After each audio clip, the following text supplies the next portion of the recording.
भुटान पनि नेपाल जस्तै एक सार्वभौम राष्ट्र हो। सदियौं कालदेखि स्वतन्त्र रहेको यो देशले कसैको पराधीन भएर रहनु परेन। 7औं शताब्दीदेखि 9औं शताब्दीसम्म तिब्बती साम्राज्य भित्र रहेको जनाइए पनि यसको स्पष्ट रूपमा पुष्टि भइसकेको छैन। त्यसैले पनि परापूर्व कालदेखि नै भुटानले आफ्नो अस्तित्व कायम गर्दै आएको छ।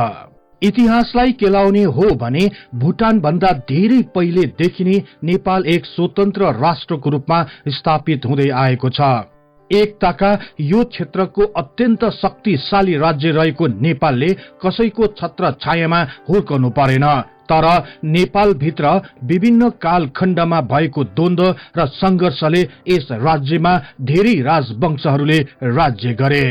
केही वर्ष अघिसम्म भुटान जस्तै नेपाल पनि राजतन्त्रात्मक मुलुक रहेको र नेपालको अन्तिम शासकहरू शाहवंशीय राजाहरू थिए।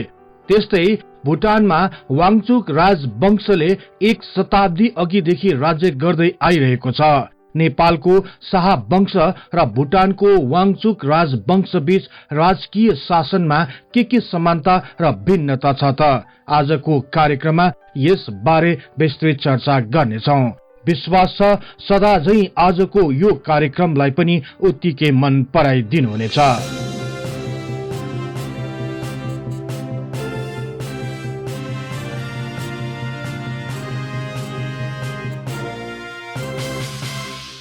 नेपाल र भुटान बीच धेरै विषयमा भिन्नता भए पनि कतिपय पक्षमा केही समानता पनि रहिआएको छ। भुटान नेपाल जत्तिकै प्राचीन राज्य नरहे तापनि एक राजतन्त्रात्मक मुलुकको रूपमा धेरै पुरानो राष्ट्रको रूपमा मानिँदै आएको छ। नेपालको जस्तै विभिन्न कालखण्डमा भिन्न भिन्न राजवंशहरूले भुटानमा राज गरेका थिए। यस्तै राजवंशहरू मध्ये सबैभन्दा पछिल्लो राजवंश वाङचुक राजवंश हो। नेपालमा पनि धेरै राजवंशहरूले राज्य गरेको भए तापनि पछिल्लो राजवंशको रूपमा शाहवंश रहेको थियो। तर भुटानको वाङचुक राजवंश नेपालको शाह राजवंश भन्दा धेरै पछि मात्र सुरु भएको हो। भुटानको इतिहासलाई केलाउने हो भने भुटानमा धेरै कालसम्म एक स्थायी व्यवस्था र सक्षम राष्ट्र बन्न सकेन। देशभित्र र बाहिरबाट आएका विभिन्न सम्प्रदायहरूले विभिन्न समयमा राज्य सञ्चालन गरे। तर सन् 1616 तिर भने भुटान एक सशक्त राष्ट्रको रूपमा स्थापित हुन पुग्यो। तिब्बतको लासाबाट सञ्चालित दलाई लामाको धार्मिक पद्धतिबाट आजित भएर एक सम्प्रदाय शान्तिको खोजीमा तिब्बतबाट यो पहाडी क्षेत्रमा आए। यो समूहले यस क्षेत्रमा रहेका आफ्ना विरोधीहरूलाई हराई एक नयाँ पद्धतिको विकास गरे। यही समूहका नायक थिए नावाङ नामग्याल। यसपछि उनले आफूलाई झापद्रुङ रिम्पोचेको रूपमा स्थापित गरे, जसको अर्थ धर्म राजा हो। त्यसपछि भने भुटानमा उनले एक छत्र रूपमा शासन चलाए। सन् 1651 मा नावाङ नामग्यालको मृत्यु भए तापनि नामग्याल राजवंशले भुटानमा करिब 300 वर्षसम्म शासन गरे। नामग्याल राजवंशकै अन्तिम शासकको समयमा भुटान एक अस्थिर राज्य बन्न गएको थियो। यही समय ताका वाङचुक सम्प्रदायहरूले राजकीय पदहरूमा आफ्नो उपस्थिति जनाइसकेका थिए। यसपछि सन् 1903 मा नामग्याल वंशका अन्तिम राजाको मृत्यु भयो। उनको मृत्युपछि भुटान एक प्रकारले अस्त-व्यस्त बन्न गयो। यस समयमा वाङचुक सम्प्रदायका उच्च व्यक्तिहरूले नै राज्यको प्रशासन सम्हाल्दै देशमा शान्ति सुव्यवस्था कायम गरे। अन्ततः सन् 1907 ताका भुटानका धार्मिक गुरु, सरकारी उच्च अधिकारी तथा महत्वपूर्ण व्यक्तिहरूको सभाले झण्डै 300 वर्ष पुरानो नामग्याल राजवंशलाई अन्त्य गर्दै नयाँ शक्तिशाली राजतन्त्रको पक्षमा निर्णय गर्यो र तत्कालीन भुटानका शक्तिशाली नायक उगेन वाङचुकलाई भुटानको राजाको रूपमा निर्वाचित गर्यो। यस प्रकार सन् 1907 मा वाङचुक राजवंशको प्रथम राजाको रूपमा उगेन वाङचुक बन्न सफल भए। नेपालमा भने शाहवंशहरूले राज्य गरेको सो समय ताका धेरै समय भइसकेको थियो। आधुनिक नेपालको प्रणेता राजा पृथ्वी नारायण शाहले काठमाडौँ उपत्यकालाई आफ्नो अधीनमा पारेपछि उनलाई शाह वंशीय नेपालको प्रथम राजाको रूपमा मानिन्छ। सन् 1768 ताका नै पृथ्वी नारायण शाहले कान्तिपुरमाथि विजय प्राप्त गरेपछि नेपालमा शाह वंशीय राजाहरूले शासन गर्न थाले। नेपालमा उनले सन् 1775 सम्म राज्य गरे। उनीपछि उनका छोरा प्रताप सिंह शाह नेपालका राजा भए। उनको पनि छिट्टै मृत्यु भएपछि सन् 1777 मा उनका नाबालक छोरा रणबहादुर शाह नेपालका राजा भए। उनी नाबालक रहेकाले उनको संरक्षकको रूपमा उनकी आमा राजेन्द्र लक्ष्मी र उनका काका बहादुर शाहले पालै पालो नेपालको शासनभार सम्हाले। यही समय ताका नेपालको भूभाग विशाल हुन गएको थियो। तर रणबहादुर शाहले सन् 1799 मा गद्दी त्याग गर्दै उनका 1.5 वर्षीय छोरा गिरवाड युद्ध विक्रम शाहलाई नेपालको राजा बनाए। यस बखत नेपालमा भीमसेन थापाले मुख्तियार भएर काम गरे। उनको पालामा नेपाल र अंग्रेज बीच युद्ध हुन गई 2/3 भाग नेपालले गुमाउनु पर्यो। यो असन्तुलित सन्धि भएको केही समय पछि नै अर्थात सन् 1816 मा नै राजा गिरवाड युद्ध विक्रमको मृत्यु भएपछि उनका 2 वर्षका छोरा राजेन्द्र विक्रम शाह नेपालका राजा भए।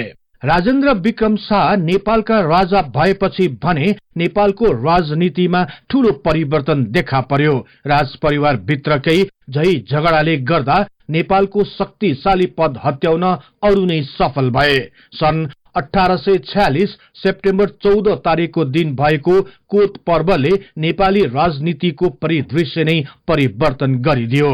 यसपछि नेपालमा जंगबहादुर राणा एक नायकको रूपमा देखा परे। उनैले सन् 1847 मे 12 तारिकको दिन राजा राजेन्द्र विक्रम शाहलाई राजाबाट हटाई उनका छोरा सुरेन्द्र विक्रम शाहलाई राजा बनाए। यसपछि भने राणा परिवारका सदस्यहरूले एक छत्र राज गरे। सन् 1877 मा प्रधानमन्त्री तथा श्री 3 महाराज जंगबहादुरको मृत्यु भएपछि उनका भाइ रणदीप सिंह नेपालको प्रधानमन्त्री तथा श्री 3 महाराज बने।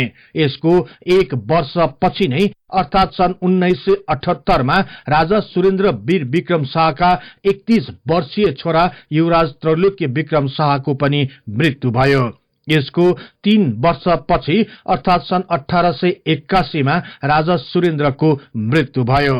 उनको मृत्यु भएपछि उनका नाति तथा त्रैलोक्य वीर विक्रम शाहका छोरा पृथ्वी वीर विक्रम शाह नेपालको राजा भए। पृथ्वी वीर विक्रम शाह नाबालक नै रहेकाले राणा शासकहरूले झन मनमानी ढंगले नेपालको राज्य सञ्चालन गर्न थाले। यो समयमा नेपालको प्रधानमन्त्री तथा श्री 3 महाराज रणदीप सिंह थिए। तर उनलाई पनि राणा परिवारका शमशेर गुटले षड्यन्त्रमा पारी सन् 1885 मा हत्या गरिदिए। उनी पछि वीर शमशेर नेपालको प्रधानमन्त्री तथा श्री 3 महाराज भए। तर सन् 1901 मार्च 5 तारिकको दिन प्रधानमन्त्री वीर शमशेरको पनि मृत्यु भएकोले उनी पछि देव शमशेर नेपालको प्रधानमन्त्री तथा श्री 3 महाराज बने। उनलाई पनि उनकै भाइहरूले षड्यन्त्र गरी सत्ताच्युत गरिदिए। उनी प्रधानमन्त्री भएको केही महिना पछि नै अर्थात सन् 1901 जुन 26 तारिकमा देव शमशेरलाई निष्कासित गरेपछि उनका भाइ चन्द्र शमशेर नेपालको प्रधानमन्त्री तथा श्री 3 महाराज भए। चन्द्र शमशेर प्रधानमन्त्री भएको 6 वर्ष पछि अर्थात राजा पृथ्वी वीर विक्रम शाहकै राज्यकालमा उगेन वाङचुक भुटानका राजा अथवा ड्रुक ग्याल्पो भएका थिए। उनले नै भुटानको वाङचुक वंशीय शासनको जग बसाले। यस समय ताका भुटान र भारतीय बेलायत सरकार बीच केही विवादहरू रहे तापनि सन् 1910 मा राजा उगेन वाङचुकले भारतीय बेलायत सरकारसँग भुटानको आन्तरिक मामिलामा हस्तक्षेप नगर्ने सम्बन्धी नीतिमा सम्झौता गरे। यस्तै भुटानको बाह्य सुरक्षा तथा अन्तर्राष्ट्रिय सम्बन्धमा भने अंग्रेज सरकारको सहयोग रहने कुरामा सहमत भए। यसै समय ताकादेखि नै भुटानमा वाङचुक राजा एक शक्तिशाली र राज्यको केन्द्रीय शक्तिको रूपमा स्थापित बन्न गयो। तर नेपालमा भने राजाको अधिकार खोसेर राज्यको महत्वपूर्ण अधिकारहरू राणा परिवारको हातमा नै रहेको थियो। यो समयमा भुटानको जस्तै नेपाल र बेलायतको सम्बन्ध पनि उत्तिकै राम्रो बन्न गएको थियो। प्रधानमन्त्री चन्द्र शमशेरले विभिन्न समयमा बेलायतलाई सैनिक सहयोग उपलब्ध गराएर अंग्रेज सरकारको विश्वासिलो सहयोगी बन्न पनि सफल भएका थिए। सन् 1908 अप्रिल 6 तारिकका दिन प्रधानमन्त्री चन्द्र शमशेर बेलायतको भ्रमणमा गएका थिए। चन्द्र शमशेरको बेलायत प्रतिको सहयोगको कारण उनलाई बेलायत सरकारले grand cross of the order of the bath प्रदान गर्नुको साथै लन्डन स्थित अक्सफोर्ड विश्वविद्यालयले चन्द्र शमशेरलाई डाक्टर अफ सिभिल ल द्वारा सम्मानित गरेको थियो। त्यस्तै भुटानका राजा उगेन वाङचुकलाई पनि बेलायत सरकारबाट सन् 1911 मा ब्रिटिश दिल्ली दरबार गोल्ड मेडल र night commander of the order of the star of India द्वारा सम्मानित गरिएको थियो। तर सन् 1911 मा नेपालका राजा पृथ्वी वीर विक्रम शाहको निधन भयो। उनी पछि 6 वर्षका त्रिभुवन वीर विक्रम शाह नेपालका राजा भए। यसपछि सन् 1914 ताका भएको प्रथम विश्व युद्धमा चन्द्र शमशेरले बेलायती सरकारलाई सक्दो सहयोग गरेका थिए। सो समयमा भारतको प्रमुख केन्द्रहरूको सुरक्षाको जिम्मा नेपाली सेनाले पाएको थियो।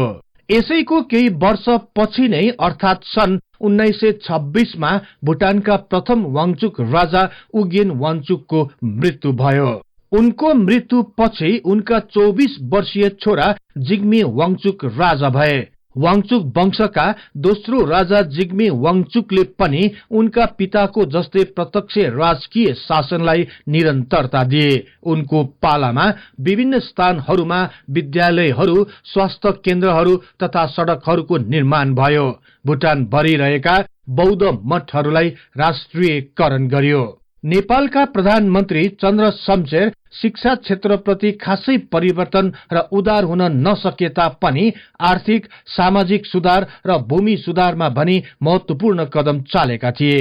यस्तै निर्माण, सञ्चार तथा यातायातको क्षेत्रमा केही सुधार गर्न सुरु गरेका थिए। तर सन् 1929 नोभेम्बर 25 तारिकको दिन उनको मृत्यु भयो। उनी पछि भीम शमशेर नेपालका नयाँ प्रधानमन्त्री तथा श्री 3 महाराज बने।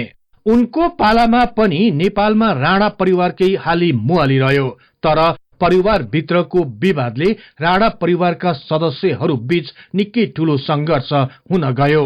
भीम शमशेरको पालामा पनि राणा खलकहरू एकतन्त्रीय शासनलाई नै प्राथमिकता दिए।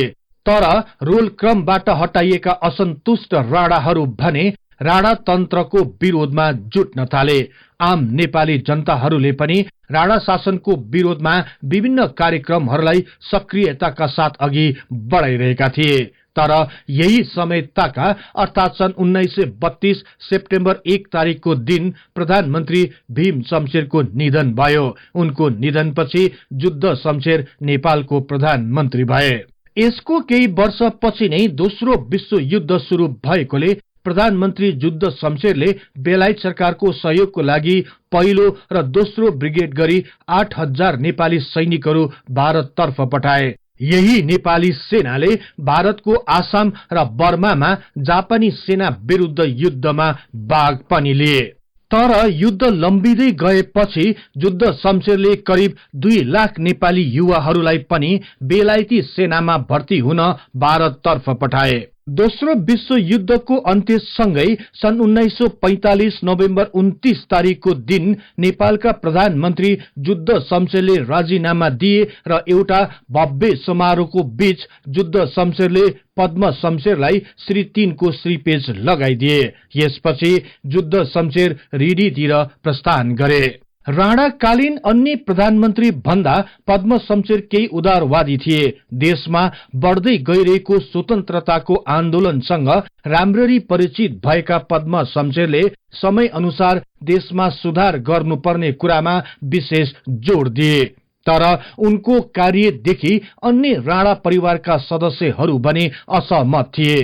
यही बेला अर्थात दोस्रो विश्व युद्ध सकिएपछि विश्व रंगमञ्चमा बेलायतको अवस्था नाजुक बन्न गयो। यसैको फलस्वरूप सन् 1947 मा बेलायतले भारतीय भूमि पनि छोड्नु पर्यो। यसपछि भारत एक स्वतन्त्र राष्ट्र बन्न सफल भयो।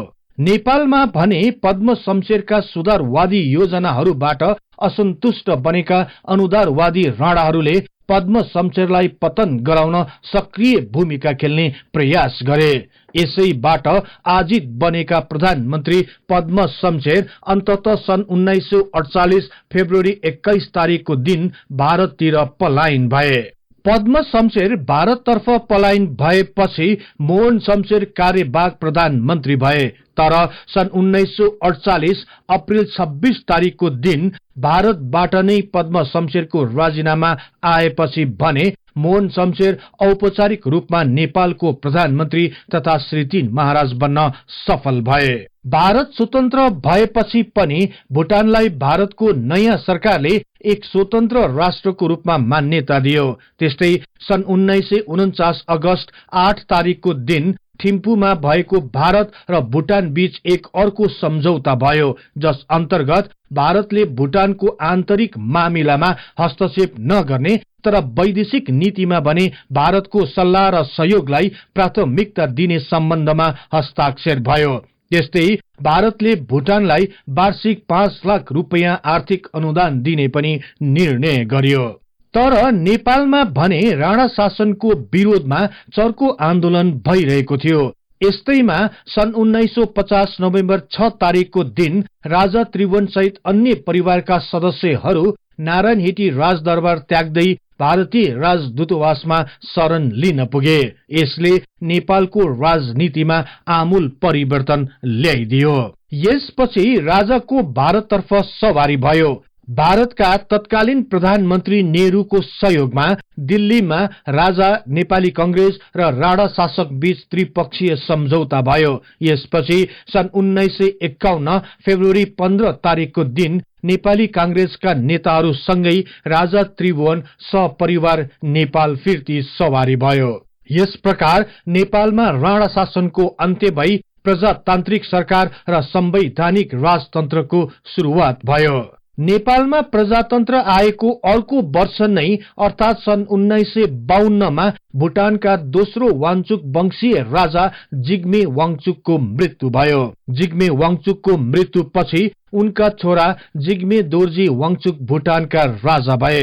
जिग्मे दोर्जी वाङचुकले शासन गरेको 2 वर्षपछि नै अर्थात सन् 1954 ताका नेपालका राजा त्रिभुवनको मृत्यु भयो। उनी पछि उनका छोरा महेन्द्र वीर विक्रम शाह नेपालका राजा भए। सन् 1958 मा भुटानका राजाले भारतसँगको सम्बन्ध अझ प्रगाढ बनाउन भारतका तत्कालीन प्रधानमन्त्री नेहरू तथा उनका छोरी इन्दिरा गान्धीलाई भुटान भ्रमणको निम्ता दिए। यस्तै राजा जिग्मे दोर्जी वाङचुकले भुटानको विकासको लागि देशको शासन व्यवस्थामा पनि केही परिवर्तन गरे। उनले 12 भोल्युमको राष्ट्रिय आचार संहिता तथा कानून बनाए। सरकारको कार्यप्रणालीको लागि राष्ट्रिय सभाको स्थापना गरे। देशमा राष्ट्रिय भुटानी सेना, प्रहरी तथा शाही न्यायालयको पनि स्थापना गरे। यसै ताका नेपालमा राजनीतिक उतार चढावले देशलाई निकै अस्थिर बनाइरहेको थियो। नभन्दै सन् 1960 डिसेम्बर 15 तारिकको दिन राजा महेन्द्रले तत्कालीन निर्वाचित सरकारलाई अपदस्थ गर्दै आफ्नै अध्यक्षतामा मन्त्रीमण्डल गठन गरे र यसको केही दिन पछि नै शक्तिशाली राजतन्त्र सहितको पञ्चायती व्यवस्थाको घोषणा गरे। तर भुटानका नयाँ राजाले भने भारतसँग हुने व्यापारलाई सुलभ बनाउन सन् 1962 मा थिम्पूदेखि फुन्सोलिङसम्म पक्की बाटोको निर्माण गरे।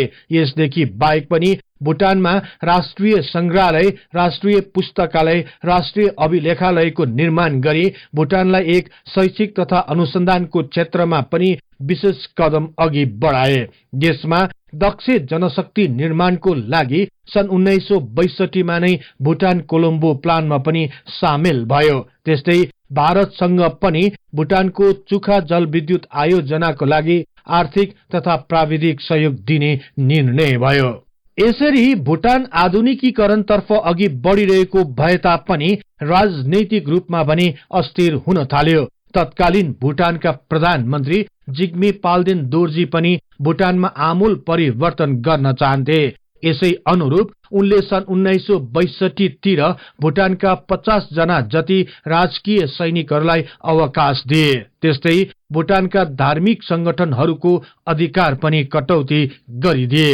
यसबाट सैनिक क्षेत्र तथा विभिन्न संस्थाहरू प्रधानमन्त्री विरुद्ध षड्यन्त्र गर्न थाले। यस्तैमा सन् 1964 को अप्रिल 5 तारिकको दिन भुटानका राजा उपचारको लागि स्विट्जरल्याण्डमा गएको मौका पारी केही सैनिक अधिकृतहरूले पाल्देनको हत्या गरिदिए। यसपछि राजाको विरुद्ध पनि भुटानमा असन्तुष्ट देखिन थाल्यो। यो समस्याबाट बच्न भुटानका राजाले भारतलाई सहयोगको अपील गर्यो। भारतले चाहिएको बेला सहयोग गर्ने वचन दिए पश्चात सो षड्यन्त्रमा सामेल हुने व्यक्तिहरू देश छोडी भाग्न सफल भए।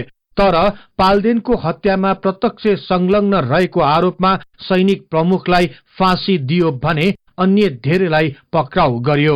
यसरी भुटानका राजाले देशभित्र सल्किरहेको असन्तुष्टलाई निमिट्यान्न पार्न सफल रहे। यसपछि सन् 1971 मा भुटान संयुक्त राष्ट्र संघको सदस्य पनि बन्न सफल भयो।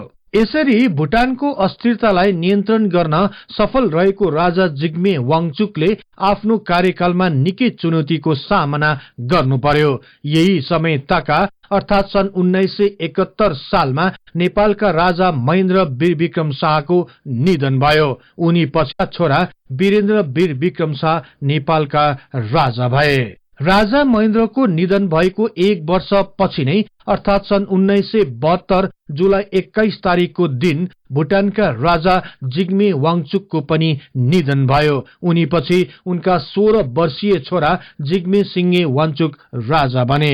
यसरी सन् 1972 मा जिग्मे सिंगे वाङचुक केवल 16 वर्षमै राजा भएपछि उनको औपचारिक राज्य रोहन भने सन् 1974 जुन 2 मा भयो। सो अवसरमा भुटानको इतिहासमा नै पहिलो पटक विभिन्न देशहरूबाट 288 जना प्रतिनिधिहरू अतिथिको रूपमा सामेल भएका थिए।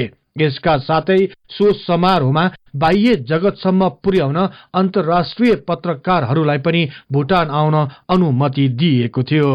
उनी राजा भएपछि देशलाई आधुनिक तर्फ लैजाने उनको पिताको मार्गलाई उनले पनि अनुसरण गर्दै लगे। सन् 1971 मा भएको पाकिस्तानको गृह युद्धको फलस्वरूप पूर्वी पाकिस्तानबाट टुक्रिएर बंगलादेश बन्न गयो। सो नयाँ राष्ट्र बंगलादेशलाई सबैभन्दा पहिले भुटानले नै मान्यता दियो र सन् 1973 मा बंगलादेशसँग कूटनीतिक सम्बन्ध पनि स्थापित गर्न सफल भयो। यिनको पालामा भने भुटानका नेपाली भाषीहरूको लागि एक अप्रिय घटना घट्न गयो। भुटानको नागरिक नियम अनुसार भुटानमा बस्ने नागरिकको लागि विशेष पोसाकको बाध्यात्मक नियम बनाइयो। सोको विरोध गरेको न्यूमा सन् 1988 मा भुटानबाट लाखौं नेपालीहरूलाई देश निकाला गरियो। यो समयमा नेपालमा पनि प्रजातन्त्रको लागि आम नेपाली जनताहरू सडकमा आन्दोलनरत थिए। अन्ततः सन् 1989 मा भएको आन्दोलनले नेपालमा संवैधानिक राजतन्त्र सहितको प्रजातन्त्रको स्थापना भयो। तर यसको केही वर्ष पछि नै अर्थात् सन् 2001 जुन 1 तारिक शुक्रबार बेलुका नारायणहिटी राजदरबारको त्रिभुवन सदनमा राजपरिवार र राजपरिवारका नातेदारहरूको पारिवारिक जमघट भएको बेला बेलुकी 9 बजेतिर राजदरबार हत्याकाण्ड भयो। सो हत्याकाण्डमा राजा रानी सहित राजपरिवारका धेरै सदस्यहरू हताहत भए। यो हत्याकाण्ड पछि केही दिनको लागि घाइते भएका युवराज दिपेन्द्र वीर विक्रम शाह नेपालका राजा भए। उनको पनि मृत्यु भएपछि दिपेन्द्रका काका तथा वीरेन्द्र वीर विक्रम शाहका माइला भाइ ज्ञानेन्द्र वीर विक्रम शाह नेपालका राजा भए। तर भुटानमा भएको सो आन्दोलन पछि विद्रोही तथा नेपालीहरूलाई देशबाट निष्कासन गरेपछि राजा जिग्मे सिंगे वाङचुकले एक छत्र रूपमा भुटानमा राज गर्न थाले। यसपछि सन् 2005 साल मार्च 26 तारिकको दिन भुटानले नयाँ संविधानको मस्यौदा तयार गरेपछि राजा जिग्मे सिंहे वाङचुकले 49 वर्षको उमेरमा नै आफ्नो छोराको लागि आफूले गद्दी त्याग्ने योजना बनाए र पछि सन् 2006 डिसेम्बर 15 तारिकको दिन राजा जिग्मे सिंहेले आफ्ना छोरा जिग्मे खेसर नामग्याल वाङचुकको लागि राजगद्दी त्याग गरे। तर नेपालमा भने यो समयताका माओवादी आन्दोलन अन्तिम चरणमा पुगेको थियो। यो आन्दोलनलाई अन्य राजनैतिक दलहरूले पनि सहयोग गरेकाले नेपालको सो बेलाको स्थिति अत्यन्त नाजुक बन्न गयो। अन्ततः राजा ज्ञानेन्द्र वीर विक्रम शाहले संसदको पुनर्स्थापना गर्न बाध्य हुनु पर्यो। यसपछि सन् 2008 मे 8 तारिकको दिन पुनर्स्थापित नेपाली संसदले राजतन्त्रलाई समाप्त पार्दै गणतन्त्र नेपालको घोषणा गर्यो। यसरी 240 वर्षको नेपालको शाहवंशीय राजतन्त्रको अन्त्य हुन गयो। तर भुटानमा भने अर्कै दृश्य देखा पर्यो। नेपाल गणतन्त्र भएको केही महिना पछि नै अर्थात सन् 2008 साल नोभेम्बर 6 तारिकको दिन जिग्मे सिंहे वाङचुकका छोरा जिग्मे खेसर नामग्याल वाङचुकको भुटानमा भव्य राज्यारोहण समारोह सम्पन्न भयो। सो अवसरमा भुटान भरि नै विभिन्न ब्यानर तथा रंगीन प्रवेशद्वारहरूको निर्माण गरिएको थियो। जनताहरूको तर्फबाट पनि देशभरिका सडकहरू विभिन्न रंगहरूमा सजाइएको थियो। यसरी नेपालमा 2 शताब्दी भन्दा बढी शासन गरेको शाहवंशीय राजतन्त्रको अवसान भयो भने भुटानको राजतन्त्र कायम नै रह्यो। भुटानमा शासन गरेको 1 शताब्दी भन्दा केही वर्ष मात्र बढी भएको वाङचुक वंशको 5औं पुस्ताले आज पनि भुटानमा एक शक्तिशाली शासकको रूपमा राज्य गरिरहेको छ।